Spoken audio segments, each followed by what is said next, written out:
Shalom, selamat datang di program Baca Alkitab Setiap Hari oleh GBI Jelambar Timur bersama saya Willis. Hari ini saya akan membacakan kitab Injil Markus pasal 7. Markus pasal 7. Perintah Allah dan adat istiadat Yahudi. Pada suatu kali serombongan orang Farisi dan beberapa ahli Taurat dari Yerusalem datang menemui Yesus. Mereka melihat bahwa beberapa orang muridnya makan dengan tangan najis, yaitu dengan tangan yang tidak dibasuh. Sebab orang-orang Farisi seperti orang-orang Yahudi lainnya tidak makan kalau tidak melakukan pembasuhan tangan lebih dulu, karena mereka berpegang pada adat istiadat nenek moyang mereka. Dan kalau pulang dari pasar, mereka juga tidak makan kalau tidak lebih dahulu membersihkan dirinya. Banyak warisan lain lagi yang mereka pegang, umpamanya hal mencuci cawan, kendi, dan perkakas-perkakas tembaga. Karena itu orang-orang Farisi dan ahli-ahli Taurat itu bertanya kepadanya, "Mengapa murid-muridmu tidak hidup menurut adat istiadat nenek moyang kita, tetapi makan dengan tangan najis?" Jawabnya kepada mereka, "Benarlah nubuat Yesaya tentang kamu, hai orang-orang munafik. Sebab ada tertulis, bangsa ini memuliakan aku dengan bibirnya, padahal hatinya jauh daripadaku. Percuma mereka beribadah kepadaku, sedangkan ajaran yang mereka ajarkan ialah perintah manusia.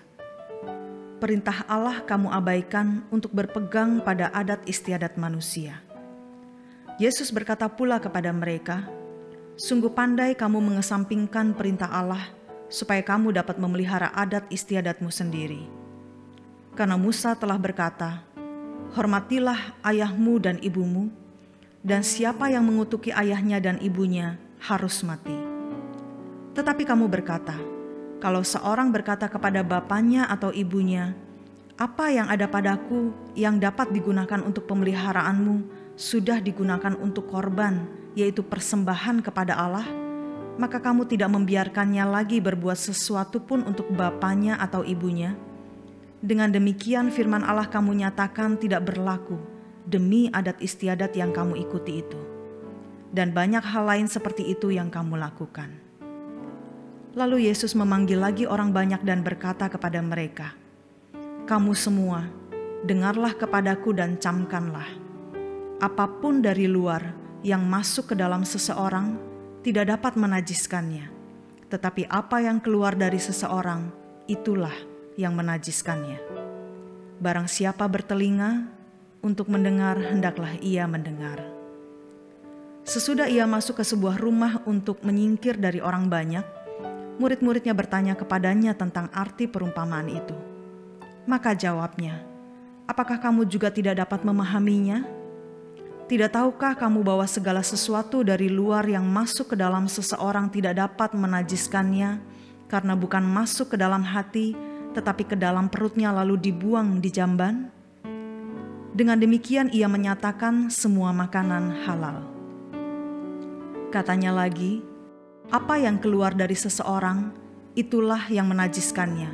Sebab dari dalam, dari hati orang, timbul segala pikiran jahat, percabulan, pencurian, pembunuhan, perzinahan, keserakahan, kejahatan, kelicikan, hawa nafsu, iri hati, hujat, kesombongan, kebebalan. Semua hal-hal jahat ini timbul dari dalam dan menajiskan orang." Perempuan Siro Fenisia yang percaya. Lalu Yesus berangkat dari situ dan pergi ke daerah Tirus. Ia masuk ke sebuah rumah dan tidak mau bahwa ada orang yang mengetahuinya, tetapi kedatangannya tidak dapat dirahasiakan. Malah seorang ibu yang anaknya perempuan kerasukan roh jahat segera mendengar tentang dia lalu datang dan tersungkur di depan kakinya. Perempuan itu seorang Yunani bangsa Siro Fenisia. Ia memohon kepada Yesus untuk mengusir setan itu dari anaknya. Lalu Yesus berkata kepadanya, "Biarlah anak-anak kenyang dahulu, sebab tidak patut mengambil roti yang disediakan bagi anak-anak dan melemparkannya kepada anjing." Tetapi perempuan itu menjawab, "Benar Tuhan, tetapi anjing yang di bawah meja juga makan remah-remah yang dijatuhkan anak-anak. Maka kata Yesus kepada perempuan itu, "Karena kata-katamu itu, pergilah sekarang, sebab setan itu sudah keluar dari anakmu." Perempuan itu pulang ke rumahnya, lalu didapatinya anak itu berbaring di tempat tidur, sedang setan itu sudah keluar. Yesus menyembuhkan seorang tuli. Kemudian Yesus meninggalkan pula daerah Tirus dan dengan melalui Sidon pergi ke Danau Galilea di tengah-tengah daerah Dekapolis. Di situ orang membawa kepadanya seorang yang tuli dan yang gagap dan memohon kepadanya supaya ia meletakkan tangannya atas orang itu.